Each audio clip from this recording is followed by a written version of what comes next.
السلام علیکم ورحمۃ اللہ وبرکاتہ۔ الحمد للہ کفا وسلام علی عباده الذین اصطفى، اما بعد فاعوذ باللہ من الشیطان الرجیم، بسم اللہ الرحمن الرحیم۔ ان عدۃ الشہور عند اللہ 12 شہرا فی کتاب اللہ یوم خلق السماوات والارض منها 4 حرم۔ معزز و مکرم صدر محترم اور اسلامی بھائیوں، آج کی اس بزم سعید میں جس موضوع پر وضاحت کرنا چاہتا ہوں وہ ہے ماہ محرم اور اس کی بدعات۔ محترم سامعین کرام، محرم الحرام اسلامی سال کا پہلا مہینہ ہے اور بڑی حکمت والا اور ادب والا مہینہ ہے۔ مذہب اسلام نے ماہ محرم کو ایک محترم مہینہ قرار دیا ہے۔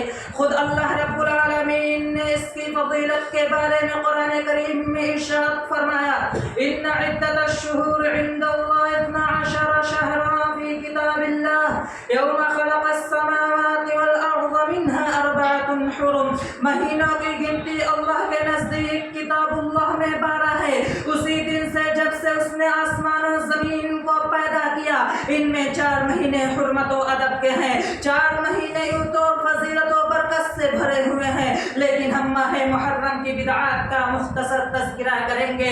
محترم سامعین کرام، بعض غلط فرقے اور بعض جہلا کہتے ہیں کہ عاشورہ یعنی 10 محرم کا روزہ حضرت حسین رضی اللہ عنہ کی شہادت کی وجہ سے رکھا جاتا ہے، تو یہ بات بالکل غلط ہے۔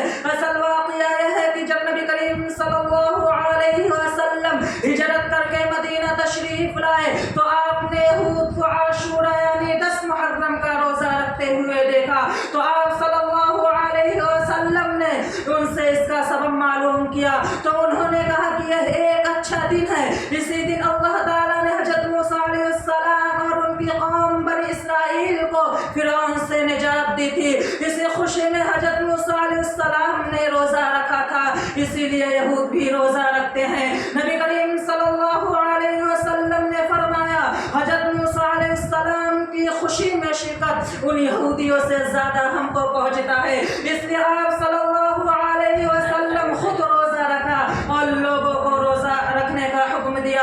اس واقعہ سے معلوم ہوا کہ عاشورہ کی اصل حیثیت ایک خوشی کا دن ہے۔ اس خوشی کا دن کا اظہار روزہ رکھ کر کرنا چاہیے۔ اگر عاشورہ میں حضرت حسین رضی اللہ عنہ کی شہادت کا سانحہ پیش آ گیا تو اسے ماتم کا دن نہیں قرار دیا جا سکتا، کیونکہ نبی کریم صلی اللہ علیہ وسلم کے زمانے میں بہت سے جنگیں ہوئی اور بہت سے صحابہ کرام رضی اللہ عنہم اجمعین اللہ کے راہ میں شہید بھی ہوئے، لیکن کبھی کسی کا غم نہیں منایا گیا، بلکہ حضرت جعفر رضی اللہ عنہ کی شہادت کے موقع پر آپ صلی اللہ علیہ وسلم نے ان کے گھر میں عورتوں کے زور زور رونے کی آواز سن کر ایک آدمی کو بھیجا کہ جاؤ ان کے منہ میں مٹی جھونک دو۔ اسلام کسی کے موت یا کسی کے شہادت پر 3 دن سے زیادہ غم منانے کا قطعاً اجازت نہیں دیتا ہے۔ محترم سامعین کرام، اس ماہ میں خاص طور سے عورتیں اپنے آپ کو آراستہ و پیراستہ کرتی ہیں۔ مرد اور عورتیں ایک ساتھ مزاروں پر چادر چڑھاتے ہیں اور اسی سے اپنی مرادیں مانگتے ہیں۔ کوئی اس کی پرستش کرتا ہے تو کوئی اپنے سینوں کو چاک کرتا ہے، تو کوئی اپنے گریبان کو پھاڑتا ہے، تو کوئی لکڑیوں کا ڈھانچہ بنا کر گلی کوچوں میں گھومتا پھرتا ہے، تو کوئی یا حسین کا نعرہ بلند کرتا ہے، پھر زبان سے دعویٰ کرتے ہیں کہ ہم حضرت کی یاد تازہ کر رہے ہیں۔ یہ تعزیہ داری دین محمدی میں نئی ایجاد ہے۔ افسوس یہ ہے کہ تعزیہ خود اپنے ہاتھوں سے بناتے ہیں اور اسی سے اپنے حاجتیں مانگتے ہیں۔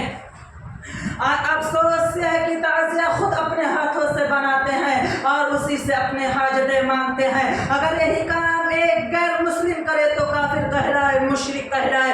اگر مسلمان کاغذ اور لکڑیوں کا ڈھانچہ بنا کر گلی کوچوں میں پھرتا گھومتا رہے اور اس کی پوجا کرتے رہے تو مسلمان کہلائے۔ ایک ایسا انصاف ہے، ایک کون سی منطق ہے؟ آخر دونوں میں فرق کیا ہے؟ حقیقت یہ ہے کہ تو یہ صرف نام کے مسلمان ہیں، یہ اپنے اوپر ایمان کا ظاہری نقاب ڈال کر مسلمان تحفہ دینا چاہتے ہیں۔ اسی بات کو اللہ رب العالمین قرآن مجید میں بیان فرمایا، وما یؤمن اکثرهم باللہ الا وهم مشرکون، ان میں سے اکثر لوگ اللہ پر ایمان لانے کے باوجود بھی مشرک ہیں۔ محترم سامعین کرام، اب آئیے ہندوستان کے پہلے صدر جمہوریہ ڈاکٹر راجندر پرساد کا قول سماعت فرمائے۔ وہ کہتے ہیں کہ مجھے ایک مرتبہ اجمیر جانے کا اتفاق ہوا۔ ان کا کہنا یہ ہے کہ اس سے پہلے میں سمجھ رہا تھا کہ مذہبی اعتبار سے مسلمان اور ہندو کے درمیان کافی فرق ہے، لیکن میں نے وہاں دیکھا کہ ایک شخص اپنے عقیدے کے مطابق ناریل پھوڑتا ہے تو دوسرا شخص پتھر کی بنائی ہوئی قبر پر اپنا سر پھوڑتا ہے۔ ایک طرف ہندو رام کا نام لیتا ہے تو دوسری طرف مسلمان یا حسین کا نعرہ بلند کرتا ہے۔ اس کے بعد میں سمجھ گیا کہ مسلمان اور ہندو کے درمیان اب کوئی فرق نہیں ہے۔ آخر میں اللہ رب العالمین سے دعا ہے کہ ہمیں صحیح دین پر چلنے کی توفیق عطا فرمائے اور بدعت و خرافات سے بچائے، آمین۔